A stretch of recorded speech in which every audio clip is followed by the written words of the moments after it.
C'est vrai encore aujourd'hui. Stéphane Bureau. Bonjour Stéphane. Bonjour Stéphane.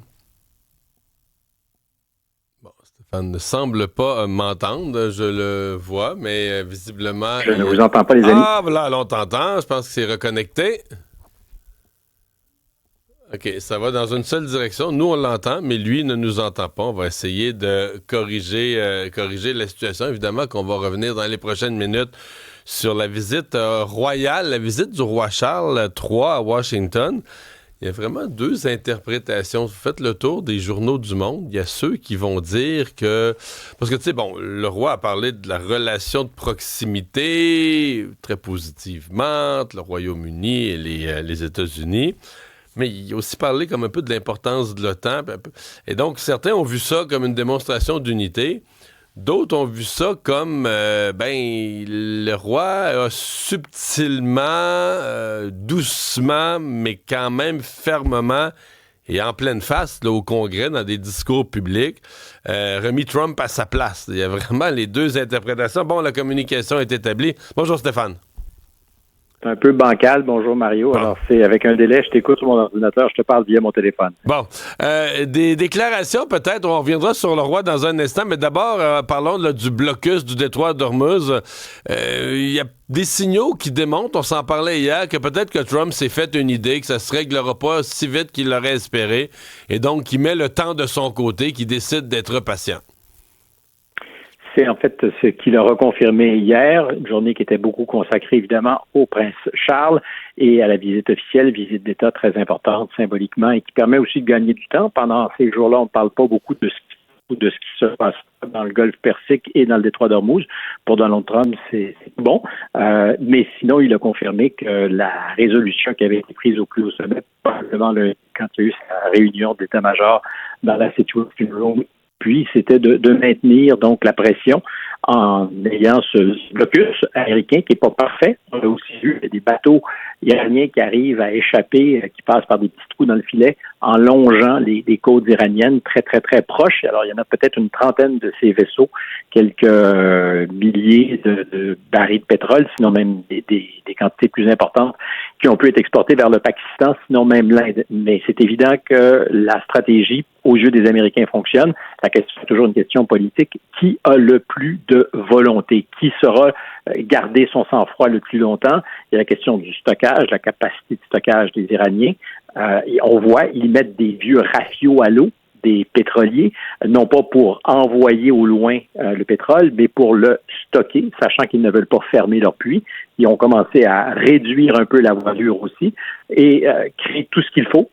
Puis ce sont des experts, ils ont vécu des situations semblables lorsqu'ils ont livré une guerre impitoyable à l'Irak et ça a duré des années. Donc, quelques semaines, il y a certainement des plans de contingence, mais on le comprend, ça pique. C'est une pression qui est ressentie par le régime. Si ils sont si prêts à discuter de la réouverture, c'est non pas parce qu'ils ont envie de voir des bateaux sortir du golfe Persique et alimenter les marchés mondiaux, mais parce qu'ils réalisent que pour eux aussi, le fait que leurs pétroliers ne naviguent pas comme ils le voudraient, ça a un impact. Et dans le calcul politique de Donald Trump, je t'en parlais hier, alors ça a été un peu dans l'ombre depuis quelques semaines parce qu'on est consacré presque à 100% sur les opérations militaires, mais c'est une affaire qui a émergé, je dirais, l'été dernier. Donald Trump a peut-être longtemps pensé qu'il pourrait, quoi qu'il arrive politiquement, conserver sa majorité à la Chambre des représentants. Il y a évidemment deux chambres au Congrès, le Sénat, Chambre des représentants. Cette Chambre des représentants est renouvelée à 100% tous les 2 ans. Le Sénat, c'est le tiers à tous les 2 ans. Pour l'instant, il est possible de penser les républicains garderont le contrôle du Sénat. Mais la Chambre des représentants, très difficile. Sauf si tu te mets à jouer sur les règles du jeu. Et c'est ce que les républicains avaient commencé à faire l'été dernier en redessinant la carte électorale au Texas, territoire fertile pour les républicains. Quand je dis redessiner la carte électorale, c'est de faire en sorte que les nouveaux comtés, districts, pactent dans un ou deux tous les démocrates Et après ça, tu t'arranges pour que tu aies de nouveaux comtés où tu as une meilleure chance, sinon presque une assurance de succès. Les démocrates au Texas sont tous dans les mêmes villes, un peu Austin, sont regroupés, fait que tu leur fais... tu les ramasses tous dans le même district, ils ramassent dans ce district-là une énorme majorité, mais ça fait toujours juste un district, là. Exact. Avoir 100% dans un district, ça va toujours te donner un seul district. C'est exactement le calcul. Et les républicains se sont dit, on est capable d'aller gratter comme ça 5 nouveaux comtés qui nous donneront une petite marge. Les démocrates ne se sont pas laissés impressionner, n'ont pas croisé les bras. Immédiatement, il y a eu des représailles, mesures miroirs en Californie avec Gavin Newsom, qui a organisé un référendum pour avoir le mandat et le droit de changer sa carte électorale en Californie, la carte des élections fédérales toujours. Et là, les démocrates ont repacté les choses et possiblement sont allés chercher 6 comtés. Alors, déjà que la Californie est très démocrate, il y a très peu de comtés républicains, les démocrates ont, en redessinant la carte, estiment aujourd'hui qu'il est possible d'aller chercher 6 comtés. Et tu te retrouves dans une logique où, dans le fond, ce ne sont plus les électeurs qui choisissent leurs représentants, mais les représentants qui choisissent leurs électeurs, littéralement, qui redessinent pour dire, sais-tu, finalement, nous, on pourrait avoir un meilleur score si la carte était faite autrement. Donc, un calcul qui a été probablement pas fait ou mal fait par les républicains qui ont sous-estimé la volonté politique des démocrates. Et là, on a vu en Virginie, ça s'est joué au cours des derniers jours, c'est une nouvelle carte qui pourrait donner aux démocrates dans un État mauve, donc ni rouge ni bleu, qui est républicrate ou démocratique. Donc un État mauve qui est toujours un peu sa clôture, 51-52 démocrates plutôt, 48 républicains. Mais, si c'est sa clôture, la nouvelle carte pourrait donner aux démocrates 10 des 11 comtés de la Virginie. Je répète, 10 des 11 comtés de la Virginie. C'est pas une science exacte, mais c'est possible. Donc, tu pourrais te retrouver avec un scénario où les républicains, par exemple, votent à hauteur de 45, 6, 7, 8 pour leurs représentants et qu'il y ait 10 démocrates sur 11 des comtés en Virginie qui aillent aux mains des démocrates. Et là, Ron DeSantis fait la même chose en Floride, qui est un État aussi qui basculait vers les républicains de plus en plus. Là, il vient carrément de mettre le verrou et d'expulser les démocrates de l'État. Il pourrait rester 4 ou 5 comtés assurés aux démocrates sur une carte qui compte une trentaine de comtés, 28, je pense, de mémoire. Et c'est évident que pour Donald Trump, ça devient un souci parce que il y avait ce petit calcul. On va réussir à jouer techniquement pour faire en sorte que même si l'opinion devait basculer, même si ce qu'on fait au gouvernement est mal reçu par les électeurs, puis là, on parle surtout des indépendants, de tous ces gens qui n'étaient pas des républicains ou des MAGA que Donald Trump est allé chercher en 2024 et qui, probablement, on peut faire le pari, ne voteront pas républicains aux prochaines élections de mi-mandat.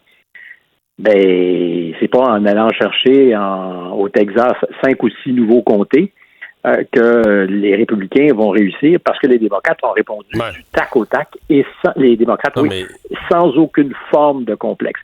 Pour la démocratie, franchement, c'est pas si mal. C'est ça. Pour quiconque a le moindre respect pour la démocratie, de voir les gens jouer, parce que dans le fond, c'est qu'ils se dessinent des lignes de comté toutes croches pour mettre les électeurs, tu sais, ça n'a pas... on chiale ici... Quand tu regardes la carte, là, dans certains cas, on parle du homard avec des pinces, c'est-à-dire que ton comté part à quelque part, puis tu as d'énormes pinces qui entourent une ville, par exemple, pour faire en sorte que tu puisses aller chercher en périphérie des électeurs. Tu isoles la ville, qui est traditionnellement plus démocrate. Et ce qui est intéressant, c'est que la Cour suprême a refusé de trancher sur ce qu'on appelle du gerrymandering aux États-Unis. Donc, cette capacité à dessiner de façon créative les comtés en disant c'est une décision politique, c'est aux politiques à régler le problème. À la rigueur, les cours suprêmes de chacun des États, mais au niveau fédéral, on s'en occupe pas. Le seul critère, c'est qu'il ne faut pas violer la loi électorale, qui fait qu'on ne peut pas redessiner en fonction de communautés culturelles. Tu peux pas dire, nous, on a redessiné la carte pour que tous les électeurs noirs de la Géorgie soient dans le même comté. Tu peux pas dire ça. Mais tu peux dire que les Noirs, en général, sont plus démocrates. Oui, c'est ça. Ils font pareil, mais ils le disent pas. Visite du roi Charles III à Washington. Il y a comme 2 interprétations. Si tu lis les journaux du monde, il y en a qui vont dire, c'est la bonne entente, ça a bien été. Il Il y a quand même l'autre interprétation voulant que d'une façon, avec des gants de velours, puis beaucoup de tact et subtilement, le roi Charles III ait quand même passé ses messages et remis Trump à sa place, là.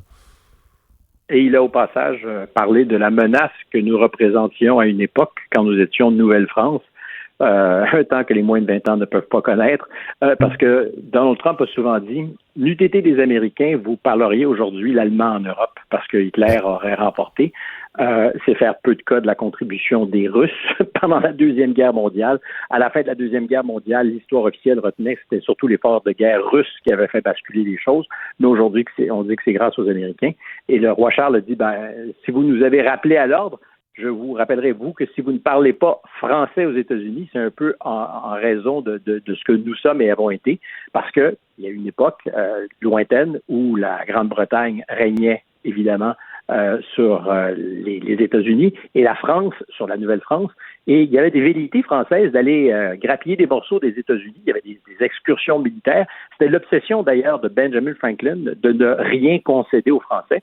Et c'est souvent les soldats anglais qui appuyaient leur colonie, qui font, apparemment, dans la blague de Charles, qu'aujourd'hui, on ne parle pas le français aux États-Unis. Mais au-delà de toute chose, tu as raison, c'était une main ferme dans un gant de velours, avec, derrière ça, et puis c'est vraiment la une d'un journal qu'on ne lit pas beaucoup chez nous, le Financial Times, journal britannique, des commentaires qui ont été faits par le nouvel ambassadeur anglais du Royaume-Uni à Washington, qui a remplacé le sulfureux Peter Mandelson, et qui n'était pas pour attribution à un groupe d'étudiants en février dernier, mais où il dit la relation particulière qu'on a toujours pensé qu'il y ait l'Angleterre aux États-Unis n'existe plus, c'est la relation particulière qui lie Israël aux États-Unis aujourd'hui, et qui se dit surpris que l'affaire Epstein aux États-Unis n'ait pas eu plus de retentissement, soulignant quand même que le frère du roi s'est retrouvé dans les câbles et avec des enjeux judiciaires qui ne sont pas réglés, que l'ambassadeur Mandelson a été rappelé et fait face à la justice, alors qu'aux États-Unis, apparemment, personne ne fait face à la justice. D'ailleurs, c'était probablement plus miné pour le prince Charles que le détroit d'Ormuz ne l'est. Il a réussi à ne faire sauter aucune de ses mines parce qu'il y a beaucoup de gens qui disaient, est-ce que Charles va parler à des victimes de son frère? On a choisi d'essayer de négocier, de se déplacer entre les gouttes d'eau. Ça a à peu près fonctionné. Mais quelquefois, le président Trump a été rappelé à l'ordre. Pour autant, Trump a, à 99% du temps, respecté les textes qui avaient été préparés, ce qui est rarissime, sauf pour une aparté hier à la Maison-Blanche au dîner d'État, où il a dit que sur la question de la guerre en Iran, Charles et lui étaient à la même page, partageaient la même vision des choses, ce qui a dû faire évidemment un peu grincer le royal parce que théoriquement, il n'a pas d'opinion publique à avoir là-dessus. Merci Stéphane.